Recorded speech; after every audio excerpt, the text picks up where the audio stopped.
সাতক্ষীরার দেবহাটা উপজেলায় বিএনপি সম্মেলনকে কেন্দ্র করে দুই গ্রুপের পাল্টাপাল্টি কর্মসূচিকে ঘিরে উত্তেজনা বিরাজ করায় অপ্রীতিকর ঘটনা এড়াতে ১৪৪ ধারা জারি। সাতক্ষীরা জেলা প্রতিনিধি ইব্রাহিম হোসেনের পাঠানো তথ্যচিত্রে থাকছে বিস্তারিত।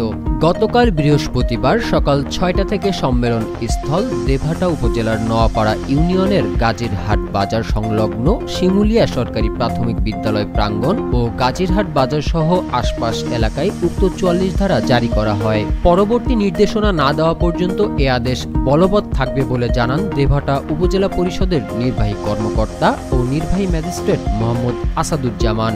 তিনি জানান,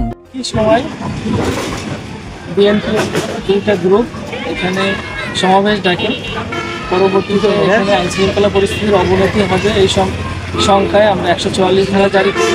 এখন আদেশে আরও জানানো হয়, সম্মেলন স্থল শিমুলিয়া সরকারি প্রাথমিক বিদ্যালয় প্রাঙ্গণ, গাজীরহাট বাজার ও তার আশপাশ এলাকায় সকল প্রকার সভা সমাবেশ নিষিদ্ধ ঘোষণা করা হয়েছে।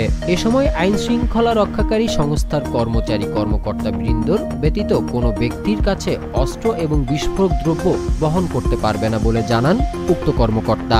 সম্পূর্ণ নিষিদ্ধ ঘোষণা করা হয়েছে মাইকিং, মাইক্রোফোন, লাউড স্পিকার ইত্যাদির ব্যবহার। সভা সমাবেশের উদ্দেশ্যে ৫ বা ততোধিক ব্যক্তির সমাবেশ সম্পূর্ণ নিষিদ্ধ ঘোষণা করা হয়েছে।